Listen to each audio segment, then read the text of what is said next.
ನಮಸ್ತೆ ಫ್ರೆಂಡ್ಸ್, ನಿಮಗೆಲ್ಲ tassels and ಟೇಲ್ಸ್ಗೆ ಸ್ವಾಗತ. ಇವತ್ತು ಈ ರೀತಿಯ ಒಂದು ಸಿಂಪಲ್ ಆಗಿರುವ ಕ್ರೋಶಾ ಕುಚ್ಚು ಡಿಸೈನನ್ನು ಕಲಿಯೋಣ. ಇದರ ಟಸಲ್ಸ್ ಒಂದು ರೀತಿ ಯೂನಿಕ್ ಆಗಿದೆ. ಬನ್ನಿ ಈ ಕುಚ್ಚು ಡಿಸೈನನ್ನು ಹೇಗೆ ಮಾಡೋದು ಅಂತ ಕಲಿಯೋಣ.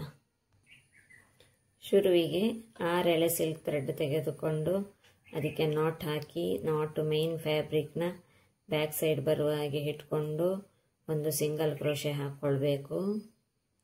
ಅದರ ನಂತರ 2 ಚೈನ್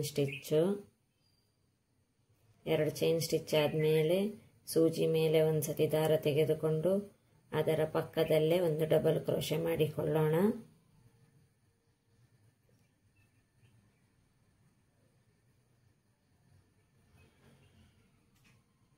ಇನ್ನು ಇವಾಗ 2 ಚೈನ್ ಸ್ಟಿಚ್ ತೆಗೆದುಕೊಳ್ಳೋಣ. ಚೈನ್ ಸ್ಟಿಚ್ ತೆಗೆದುಕೊಂಡು ಸೂಜಿ ಮೇಲೆ ದಾರ ತೆಗೆದುಕೊಂಡು ಇದು ವರ್ಕ್ ಎಲ್ಲಿಗೆ ಬರ್ತದೆ ಅಂತ ಈ ರೀತಿ ಹಿಡಿದು ನೋಡಿ. ಇದು ಇಲ್ಲಿಗೆ ಬರ್ತದೆ, ಇಲ್ಲೇ ಇದರ ಪಕ್ಕದಲ್ಲೇ ಇಲ್ಲ ಗೊತ್ತದು ಎಲ್ಲಿ ಬರ್ತದೆ ನೋಡಿ, ಅಲ್ಲಿಗೆ ಒಂದು ಡಬಲ್ ಕ್ರೋಶೆ ಹಾಕಿಕೊಳ್ಳೋಣ.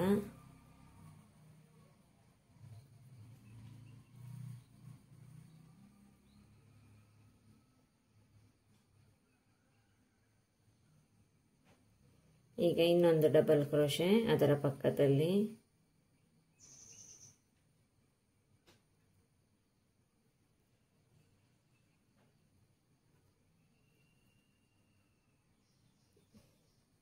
ಈಗ ಇದರೊಳಗೆ ಒಂದು ಬೀಡ್ ಇನ್ಸರ್ಟ್ ಮಾಡಿಕೊಳ್ಳಬೇಕು.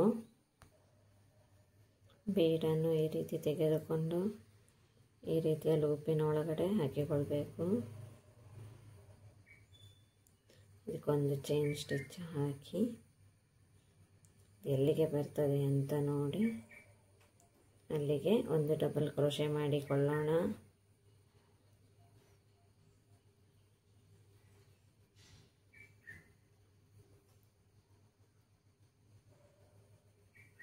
ಇನ್ನೊಂದು ಅದರ ಪಕ್ಕದಲ್ಲಿ ಇನ್ನೊಂದು ಡಬಲ್ ಕ್ರೋಶೆ.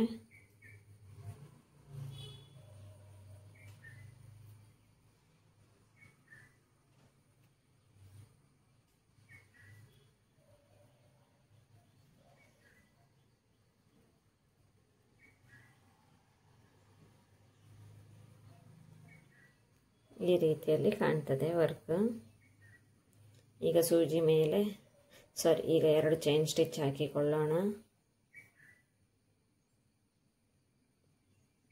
ಇದು ಎಲ್ಲಿಗೆ ಬರ್ತದೆ ನೋಡಿ ಅಲ್ಲಿಗೆ ಡಬಲ್ ಕ್ರೋಶೆ ಹಾಕೋಣ.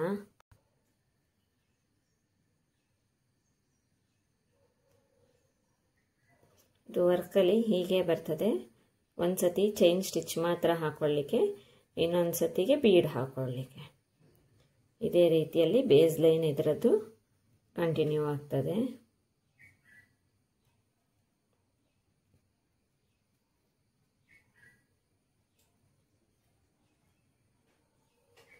ಇಲ್ಲಿ ನೋಡಿ, ಶುರುವಿಗೆ ಹಾಗೆ ಹಾಕಿದ್ದೆ, ಬೀಡ್ ಹಾಕದೆ. 2ನೇ ಸತಿ ಬೀಡ್ ಹಾಕಿದೆ, 3ನೇ ಸತಿ ಹಾಗೆ ಹಾಕಿದ್ದೀನಿ. ಈಗ ನೆಕ್ಸ್ಟಿಗೆ ಹಾಕುವಾಗ ಬೀಡ್ ಹಾಕಬೇಕು. ಇವಾಗ ಸೂಜಿ ಮೇಲೆ ದಾರ ಎಳೆದು ಹೀಗೆ ಇಟ್ಕೊಂಡು ಇದರೊಳಗೊಂದು ಬೀಡ್ ಹಾಕಿಕೊಳ್ಳಿ. ಈ ರೀತಿ ಸೂಜಿ ಹಿಡ್ಕೊಂಡು ಇದರೊಳಗೊಂದು ಬೀಡ್ ಹಾಕಿಕೊಂಡು ಇಲ್ಲೊಂದು ದಾರ ಬಿಟ್ಟೋದ್ರೆ ಈ ರೀತಿ ತೆಗೆದುಕೊಂಡ್ರೆ ಆಯಿತು. ಒಂದು ಚೈನ್ ಸ್ಟಿಚ್ ಹಾಕಿ ಇದು ಎಲ್ಲಿಗೆ ಬರ್ತದೆ ನೋಡಿ ಅಲ್ಲಿಗೆ ಡಬಲ್ ಕ್ರೋಶೆ.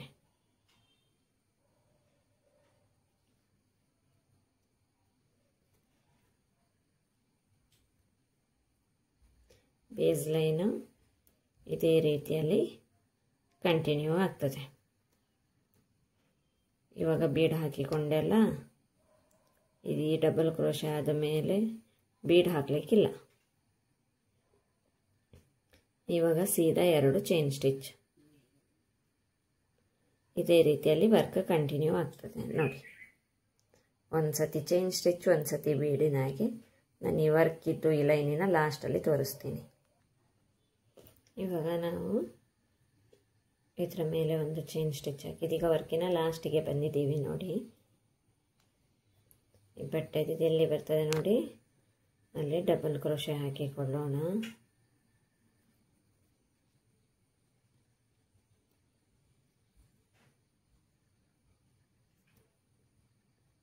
ಇನ್ನೊಂದು ಸತಿ ದಾರ ತೆಗೆದುಕೊಂಡು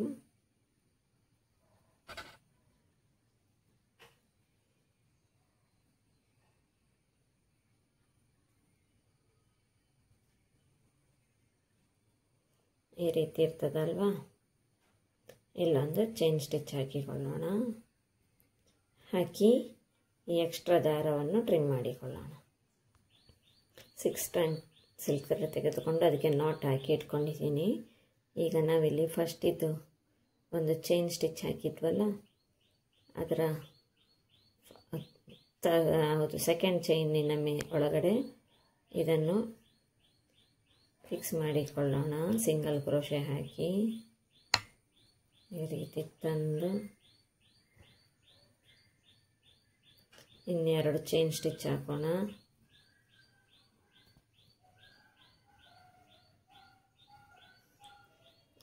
ಈಗ ಸೂಜಿ ಮೇಲೆ ದಾರ ತೆಗೆದುಕೊಂಡು ಅದರ ಪಕ್ಕದಲ್ಲಿ ಇಲ್ಲಿ ಡಬಲ್ ಕ್ರೋಶೆ ಮಾಡಿಕೊಂಡಿದ್ವಲ್ಲ ಅದರ ಒಳಗಡೆಗೂ ಹಾಕಿಕೊಳ್ಳೋಣ. ಮೇಲ್ಗಡೆ ಇರುವ ಡಬಲ್ ಕ್ರೋಶೆಗೆ ಈ ರೀತಿ ತೆಗೆದುಕೊಂಡು ಹಾಕೋಣ.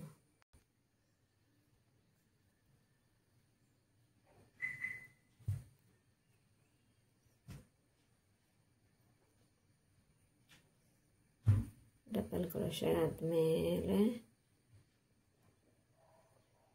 ಇದಕ್ಕೊಂದು ಬೀಡ್ ಇನ್ಸರ್ಟ್ ಮಾಡಿಕೊಳ್ಳೋಣ.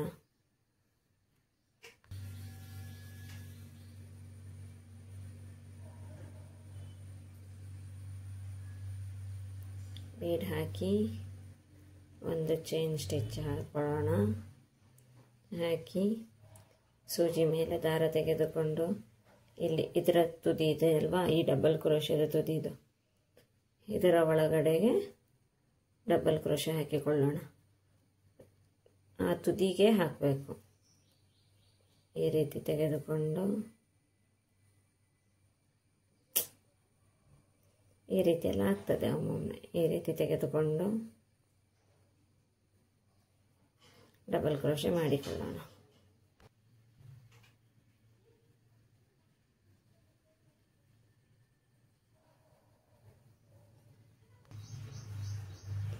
ಇದರ ಪಕ್ಕದಲ್ಲಿ ಇನ್ನೊಂದು ಡಬಲ್ ಕ್ರೋಶೆ ಇದೆಯಲ್ಲ ಅದರೊಳಗಡೆ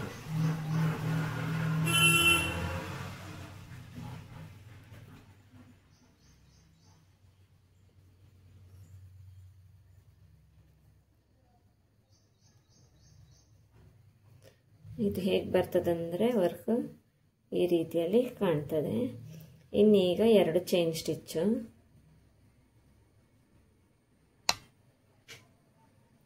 ಸ್ಟಿಚ್ಚು ಹಾಕಿ ಸೂಜಿ ಮೇಲೆ ದಾರ ತೆಗೆದುಕೊಳ್ಳೋಣ. ತೆಗೆದುಕೊಂಡು ಇಲ್ಲಿ ಇದರ ಹೋಲಿನೊಳಗೆ ಈ ಡಬಲ್ ಕ್ರೋಶೆದ ಗ್ಯಾಪ್ ಇದೆ ಅಲ್ವಾ, ಅದರೊಳಗೆ ಹಾಕಿ ಡಬಲ್ ಕ್ರೋಶೆ ಮಾಡಿಕೊಳ್ಳೋಣ. ತುದಿಯಲ್ಲಿ ನಾವು ಡಬಲ್ ಕ್ರೋಶೆ ಹಾಕಿದ ತುದಿ ಇರ್ತದಲ್ವಾ, ಅದರೊಳಗೇ ಹಾಕೊಳ್ಳಿಕ್ಕೆ.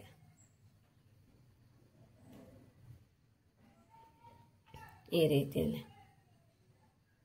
ಆ ತುದಿ ಕಾಣ್ತದೆ ನೋಡಿ, ಇಲ್ಲಿ ಇದರದ್ದು ಇಲ್ಲಿದೆ ನೋಡಿ.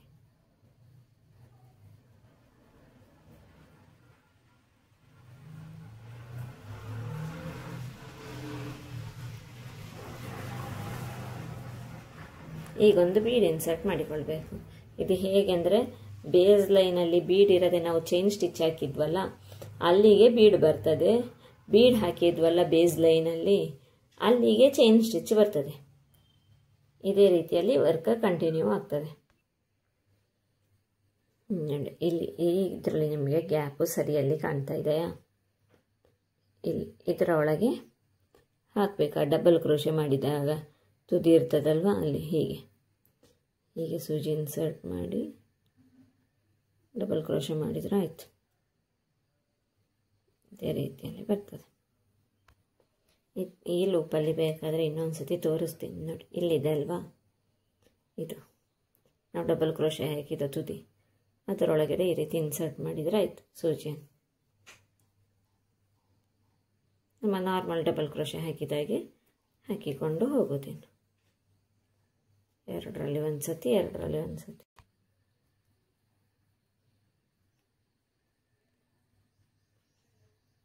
ಇಲ್ಲಿ ಕೆಳಗಡೆ ಬೀಡಿಲ್ಲ, ಸೊ ಈಗ ಇಲ್ಲಿ ಬೀಡ್ ಇನ್ಸರ್ಟ್ ಮಾಡಬೇಕು. ಇದರ ಲೈನ್ ಈ ರೀತಿಯಲ್ಲಿ ಬರ್ತದೆ. ಕೆಳಗಿನ ಚೈನ್ ಸ್ಟಿಚ್ಚಿನ ಮೇಲ್ಗಡೆ ಬೀಡ್ಸ್ ಬರ್ತದೆ, ಇಲ್ಲಿ ಬೀಡ್ಸ್ ಇದೆ, ಅದಕ್ಕೆ ಇಲ್ಲಿ ಚೈನ್ ಸ್ಟಿಚ್ ಹಾಕಿದ್ದೀನಿ. ಇದೇ ರೀತಿಯಲ್ಲಿ ಬರ್ತದೆ. ಈಗ ವರ್ಕಿನ ಕೊನೆಯ ಹಂತಕ್ಕೆ ಬಂದಿದ್ದೀವಿ.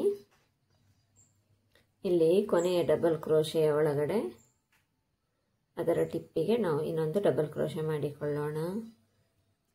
ಅದು ನಾನು ಸುರುವಿದು ಥ್ರೆಡ್ ಟ್ರಿಮ್ ಮಾಡಿಟ್ಟಿದ್ದೀನಿ, ಗಮ್ ಹಾಕಿಲ್ಲ, ಒಟ್ಟಿಗೆ ಹಾಕಿಕೊಳ್ಳೋಣ ಅಂತ ಇಟ್ಕೊಂಡಿದ್ದೀನಿ. ಇಲ್ಲಿಗೆ ಆಯಿತಾ. ಇನ್ನೀಗ ಇದಕ್ಕೊಂದು ಚೈನ್ ಸ್ಟಿಚ್ ಹಾಕಿ ಎಕ್ಸೆಸ್ ಥ್ರೆಡನ್ನು ಕಟ್ ಮಾಡೋಣ.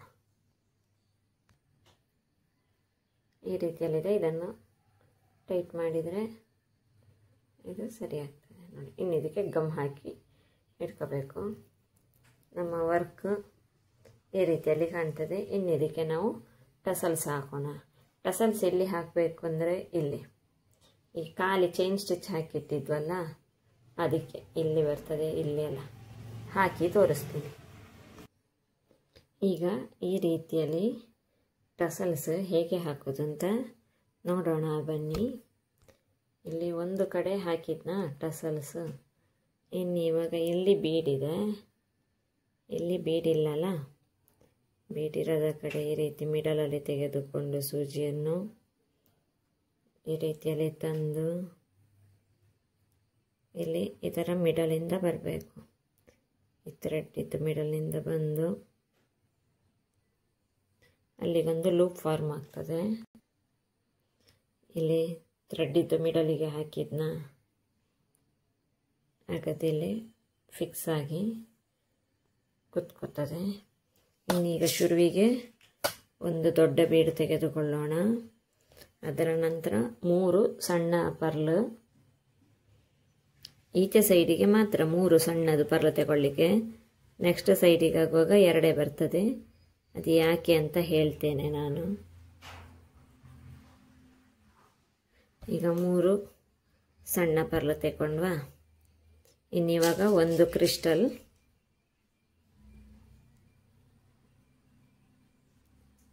ಇನ್ನೊಂದು ಬೀಡ್, ಇನ್ನೊಂದು ಕ್ರಿಸ್ಟಲ್, ಇನ್ನು 2 ಪರ್ಲ್ ಸಣ್ಣದು.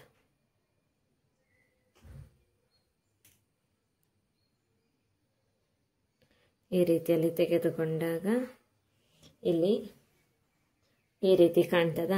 ಇಲ್ಲಿ ನಾವು 3 ಸಣ್ಣ ಪರ್ಲು ತಗೊಂಡಿದ್ದೀವಿ, ಇಲ್ಲಿ ಲಾಸ್ಟಲ್ಲಿ 2, ಇಲ್ಲಿ 3 ಯಾಕೆ ಅಂದರೆ ಇದನ್ನು 2 ಬೀಡನ್ನು ಈಚೆ ಕೆಳಗೆ ಮಾಡಿ ಇಲ್ಲಿ ಇದರ ಒಳಗಡೆಗೆ ಥ್ರೆಡ್ ಇದು ನಮ್ಮ ನೀಡಲನ್ನು ಇನ್ಸರ್ಟ್ ಮಾಡಬೇಕು. ಇನ್ಸರ್ಟ್ ಮಾಡಿದರೆ ಇಲ್ಲಿ ಈ ರೀತಿಯಲ್ಲಿ ಲೂಫು ಒಂದು ಡಿಸೈನು ಫಾರ್ಮ್ ಆಗ್ತದೆ, ನೋಡಿದ್ರೆ. ಇನ್ನು ಇದನ್ನು ಇಲ್ಲಿ ಬಟ್ಟೆಯ ಬ್ಯಾಕ್ ಸೈಡಲ್ಲಿ ನಾಟ್ ಹಾಕಿಕೊಳ್ಳೋಣ. ಈ ರೀತಿ ಎಳೆದರೆ ಆಯಿತಾ. ಇನ್ನಿಲ್ಲಿ ಈ ರೀತಿ ಸೂಜಿ ಹಾಕಿ ಅದರೊಳಗಡೆ ಈ ರೀತಿ ದಾರ ಹಾಕಿ ಈ ರೀತಿ ಮಾಡಿದರೆ ಲೂಪ್ ಫಾರ್ಮ್ ಆಗ್ತದೆ. ಅಲ್ಲಿಗೆ ಆಗ್ತದೆ. ಈ ರೀತಿಯಲ್ಲಿ ಬರ್ತದೆ ಟಸಲ್. ಸೂಜಿ ಹಾಕಿಕೊಂಡು ಬ್ಯಾಕ್ ಸೈಡ್ ನಾಟ್ ಬರುವಾಗೆ ಇಟ್ಕೊಂಡಿರ್ತೀವ. ಇಲ್ಲಿ ಲೂಪ್ ಇದಿದೆ ಅಲ್ಲ, 2 ದಾರದ ಮಧ್ಯೆ ಸುಲುಗಳನ್ನು ಹಾಕಿಕೊಂಡಿದ್ದೀನಿ ನೋಡಿ. ಒಂದು ದೊಡ್ಡ ಬೀಡು, 3 ಸಣ್ಣ ಪರ್ಲ್, ಒಂದು ಕ್ರಿಸ್ಟಲ್, ಒಂದು ಪರ್ಲ್, ಒಂದು ಕ್ರಿಸ್ಟಲ್, ಅದರ ನಂತರ 2 ಪರ್ಲ್. ಇಲ್ಲಿ ಲಾಸ್ಟಿಗೆ 2 ಪರ್ಲ್ ಹಾಕಿಕೊಳ್ಳಿಕ್ಕೆ. ಈ ರೀತಿ ಎಲ್ಲವನ್ನು ಹಾಕಿಕೊಂಡಾದ ಮೇಲೆ ಇಲ್ಲಿ ದೊಡ್ಡ ಪರ್ಲಿನ ಪಕ್ಕದಲ್ಲೇ ಒಂದು ಸಣ್ಣ ಪರ್ಲ್ ಇದೆ ಅಲ್ಲ, ಅದರ ಒಳಗಡೆಗೆ ಸೂಜಿ ಹಾಕಿ ಈ ರೀತಿಯಲ್ಲಿ ತೆಗೋಬೇಕು. ನೋಡಿದ್ರ ಈ ರೀತಿಯಲ್ಲಿ ಎಳ್ಕೊಂಡ್ರೆ ಈ ರೀತಿಯಲ್ಲಿ ಫಾರ್ಮ್ ಆಗ್ತದೆ. ಇನ್ನಿವಾಗ ಸಾರಿಯನ್ನು ಬ್ಯಾಕ್ ಸೈಡ್ ಟರ್ನ್ ಅಂದರೆ ಮೇನ್ ಫ್ಯಾಬ್ರಿಕ್ ಸೂಜಿ ತಂದು ಈ ರೀತಿಯಲ್ಲಿ